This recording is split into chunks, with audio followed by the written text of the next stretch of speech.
जय हिंद बच्चों। आज मैं क्लास 10th के सिविक्स का पहला चैप्टर सत्ता की साझेदारी का दूसरा वीडियो लेकर आपके समक्ष उपस्थित हूँ। इससे पहले हमने सत्ता की साझेदारी का पहला वीडियो बनाया था, वो भी बेल्जियम के संदर्भ में। हम देख रहे थे कि सत्ता की साझेदारी क्या है और हमने पिछले वीडियो में देखा था कि बेल्जियम में क्या स्थिति है। आज हम इस वीडियो के माध्यम से देखेंगे श्रीलंका के बारे में कि श्रीलंका में सत्ता की साझेदारी कैसी या शासन का स्वरूप कैसा है। तो आइए शुरू करते हैं सत्ता की साझेदारी पावर शेयरिंग क्लास 10 सिविक्स का पहला चैप्टर। पहले हम इसके अर्थ को देख लेते हैं कि क्या है सत्ता की साझेदारी, किसे कहते हैं, ये हम देख लेते हैं। जैसे यहाँ मैंने लिखा है, यह एक ऐसी राजनीतिक पद्धति है जिसमें समाज के सभी वर्गों को शासन कार्य में भाग लेने का मौका है। मतलब यहाँ पिछले वीडियो में मैंने बताया था, ये एक ऐसी पद्धति है जिसमें समाज के, देश के हर व्यक्ति को शासन कार्य में भाग लेने का मौका दिया जाता है। मतलब सबको मौका देना चाहिए ताकि वो शासन कार्य में भाग ले सके, शासन को समझ सके। अब देखते हैं कि श्रीलंका में जातीय बनावट क्या है और शासन का स्वरूप क्या है। देखते हैं। श्रीलंका एक द्वीपीय देश है जो तमिलनाडु से सटा हुआ है। बोल रहा है कि मतलब कुछ ही दूरी पर स्थित है। श्रीलंका एक द्वीपीय देश है जो तमिलनाडु से कुछ ही दूरी पर स्थित है, बहुत दूरी नहीं है वहाँ से। इसकी जनसंख्या करीब 2 करोड़ तथा हमारे हरियाणा राज्य उतना बड़ा है। इसकी जो जनसंख्या है वो करीब 2 करोड़ है और ये हमारे हरियाणा राज्य से सटा हुआ है। यहाँ भी अनेक जाति समूह के लोग हैं, यानी कि श्रीलंका में भी बहुत सारे 2-3 प्रकार के जाति समूह के लोग रहते हैं, जिसमें सबसे प्रमुख जाति है सिंहली, जिसकी आबादी 74% है। यहाँ की जो सबसे बड़ी बहुसंख्यक जाति है वो है सिंहली, जिसकी आबादी बोल रहे हैं यहाँ 74% है। 74% आबादी है यहाँ, 74% आबादी दी उनका है, 74%।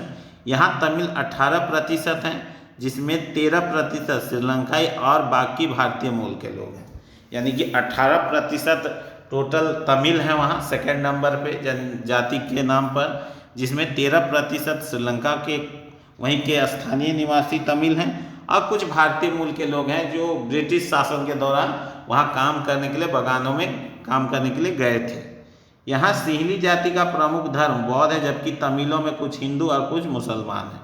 बोल रहा है कि यहाँ सिंहली जाति का प्रमुख धर्म बौद्ध धर्म है, बौद्ध धर्म यहाँ लिखा हुआ बौद्ध, जबकि तमिल में कुछ हिंदू भी हैं और कुछ मुसलमान भी हैं। ईसाई 7% है यहाँ, ईसाई की जो संख्या वो 7% है। श्रीलंका 1948 ईस्वी को स्वतंत्र हुआ। श्रीलंका को आज़ादी 1948 में, यानी कि हमारे देश को आज़ादी मिली उसके 1 साल के बाद श्रीलंका को भी आज़ादी मिली। सिंहली नेताओं ने अपनी बहुसंख्या के आधार पर यहाँ प्रभुत्व जमाना चाहा, शासन पर सिंहली जातियों ने अपना प्रभुत्व जमाना चाहा। 1956 में कानून बनाकर सिंहली भाषा को राजभाषा का दर्जा दे दिया गया। 1956 में वहाँ की सरकार ने कानून बनाया और सिंहली भाषा को राजभाषा का दर्जा दे दिया, जिसके कारण तमिलों अन्य लोगों में नाराजगी उत्पन्न हो गई। खासकर तमिल लोग इस डिसीजन से, इस निर्णय से नाराज हो गए। सरकार ने यह भी घोषणा किया कि वो बौद्ध धर्म को संरक्षण देगी। चूँकि सरकार सिंहलियों की थी और सबसे बड़ी जाति सिंहली थी और उनका मुख्य धर्म बौद्ध था, तो उन्होंने बौद्ध धर्म को संरक्षण देने की बात कही, जिसके कारण भी तमिलों में असंतोष की भावना जाग उठी, जिसके कारण भी तमिलों में असंतोष हुआ। श्रीलंकाई सरकार ने तमिलों की इच्छाओं की पूर्ति नहीं की, जिसके चलते सिंहली और तमिलों में जातीय संघर्ष शुरू हो गए।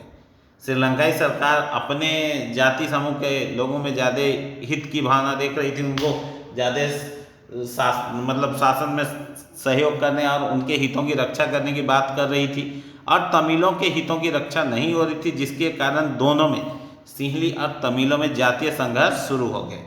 तमिलों की मांगों को सरकार ने मानने से इनकार कर दिया। तमिल जो भी मांग रखते थे उसको सिंहली सरकार वहाँ मानने से इनकार कर रही थी। यहाँ आगे दिया देखिए, सरकार ने, यानी कि यहाँ दिया है सरकार ने सिंहली जाति को विश्वविद्यालय तथा सरकारी नौकरियों में प्राथमिकता देने की बात कही। यानी कि सिंहली सरकार ने वहाँ सिंहली जाति को विश्वविद्यालयों तथा सरकारी नौकरियों में प्राथमिकता देने की बात कही। श्रीलंकाई तमिलों ने अपने राजनीतिक संगठन बनाए, राजनीतिक पार्टियां बनाई, तमिल भाषा को राजभाषा दिलाने के लिए संघर्ष किया, मांग उठाई। यानी कि तमिल भी चुप नहीं रहे।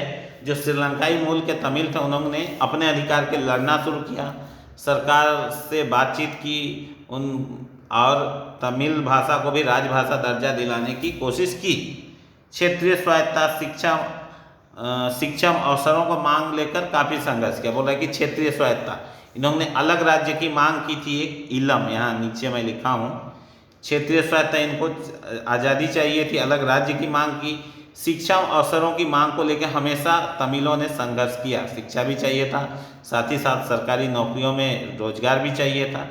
1980 के दशक में तमिलों द्वारा अलग राज्य इलम की मांग उठाई गई। बोला 1980 में तमिल जो भी थे उन्होंने अलग राज्य की मांग उठाई, जिसका नाम उन्होंने इलम रखा था, इलम। श्रीलंका में दो समुदायों में के अविश्वास ने गृह युद्ध का माहौल पैदा कर दिया। वहाँ जो श्रीलंका में दो समुदाय यानी कि सिंहली और तमिलों में अविश्वास पैदा हो गया, जिसके कारण वहाँ गृह युद्ध जैसा माहौल बन गया।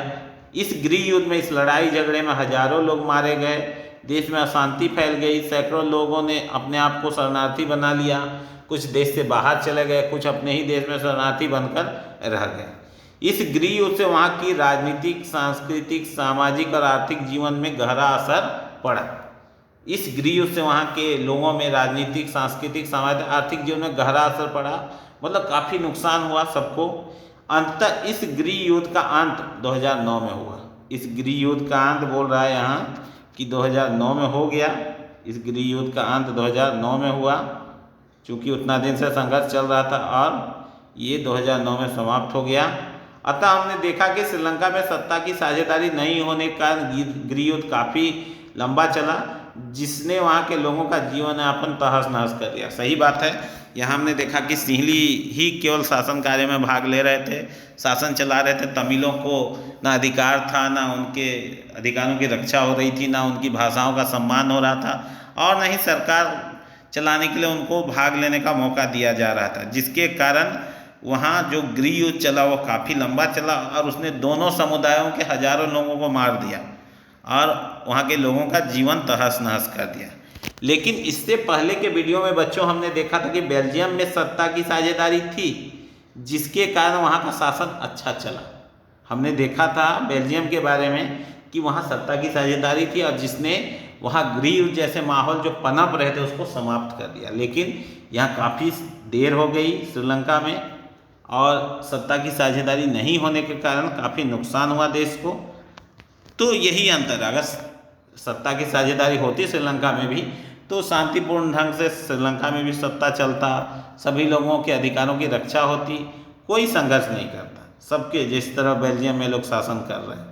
तो यहाँ भी वही कहानी मतलब लागू होनी थी लेकिन नहीं हो पाई, जिसके कारण यहाँ जातीय संघर्ष शुरू हो गया।